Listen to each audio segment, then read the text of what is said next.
जय शिवा, जय जोहार, जय आदिवासी, जय मूल निवासी। मैं अन्नपूर्णा मरापा, मेरे चैनल पे आप सभी का स्वागत है। सभी सगाजनों को सादर सादर शिवा जोहार। साथियों, आज 10 दिसंबर, आज का दिन जो है आदिवासी मूल निवासियों के लिए एक गौरवशाली का दिन तो है, और गौरवशाली होने के साथ साथ एक बहुत ही दुखदायी दयनीय स्थिति का भी विषय है। क्योंकि आज ही के दिन गोंडवाना के महानायक ऐसे वीर सपूत, छत्तीसगढ़ के बगवा बेटा और छत्तीसगढ़ के प्रथम शहीद भी कहलाने वाले वीर नारायण सोना खान, जिन्हें अंग्रेजों के द्वारा फांसी दी गई थी, तोपों से उड़ाया गया था।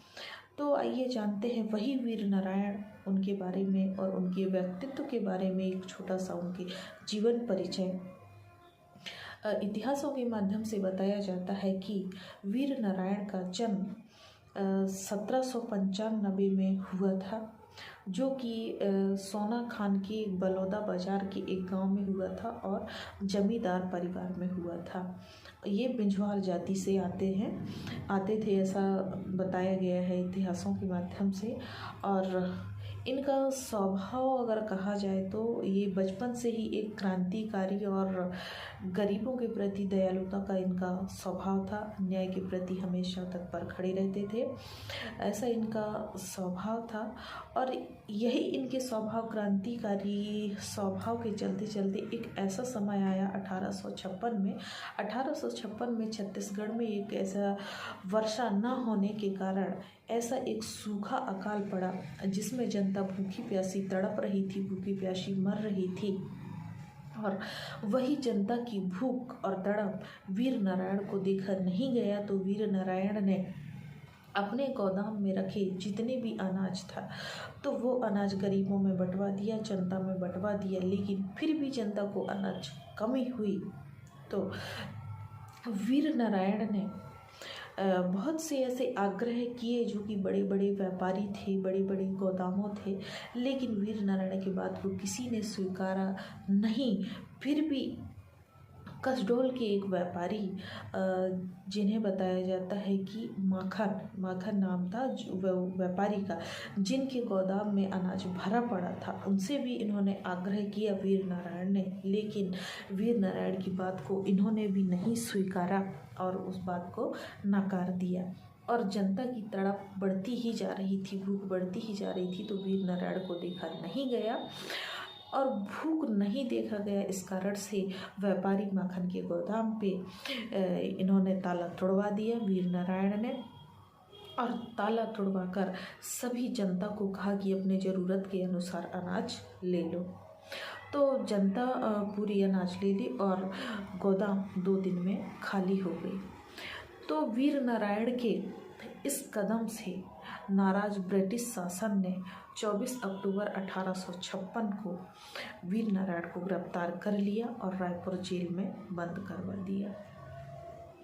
1857 में जब स्वतंत्रता की लड़ाई, अब यहाँ से ये देखिए कि 24 अक्टूबर 1856 को गिरफ्तार करवा दिया रायपुर की जेल में। इसके बाद क्या है, 1857 में जब स्वतंत्रता की लड़ाई और तेज हो गई और प्रजा ने वीर नारायण को अपना एक नेता मान लिया, क्योंकि प्रजा के खातिर वो जेल गए थे, तो प्रजा ने उन्होंने नेता मान लिया और वो अपनी समर में एक शामिल हुए और वीर नारायण के साथ होकर अंग्रेजों से लड़ने की कसम खा ली। और वीर नारायण के सैनिकों ने देशभक्त चलकर्मियों के द्वारा एक गुप्त सुरंग का निर्माण किया, और वही गुप्त सुरंग के द्वारा वीर नारायण को जेल से मुक्त किया। जेल से मुक्त होकर वीर नारायण ने 500 सैनिकों की एक सेना गठित की और 20 अगस्त 1857 में सोना खान में स्वतंत्रता का बिगुल बजा दिया। इलियड ने स्मिथ नामक सेनापति के नेतृत्व में अंग्रेजी सेना भेज दी उनके शिकार से, क्योंकि जेल से बाहर निकलने के बाद 500 सैनिकों को गठित कर लिया था वीर नारायण ने। तो उनके सैनिकों को, उनके संगठन को देखते हुए इलियट स्मिथ जो ब्रिटिश सरकार थे, उन्होंने अपने सेनापति के नेतृत्व में अंग्रेजी सेना को भेज दी और सेनापति से बाहर निकल और सोना खान ने बाहर निकलकर वीर नारायण सोना खान से बाहर निकलकर, जिसमें अंग्रेजों को वीर नारायण ने हराया। हाँ, बाहर निकलकर वीर नारायण ने धावा बोल दिया जिसमें अंग्रेजों को हराया। लेकिन दुर्भाग्यवश सोना खान के आसपास के अनेक जमींदार अंग्रेजों से मिल गए। इस कारण नारायण सिंह को पीछे एक पहाड़ी पर रुकना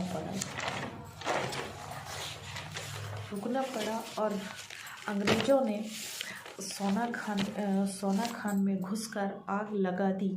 नारायण सिंह के अपने ही सगे संबंधी ने अंग्रेजों को भेद बताकर नारायण सिंह के साथ धोखा किया और उन पर राजद्रोह का मुकदमा चलाया गया और मुकदमा के दौरान 10 दिसंबर 1857 को ब्रिटिश सरकार के द्वारा फांसी दी गई, तोपों से उड़ा दिया गया, जिसका आज वहाँ छत्तीसगढ़ पे स्तंभ बनाया गया है।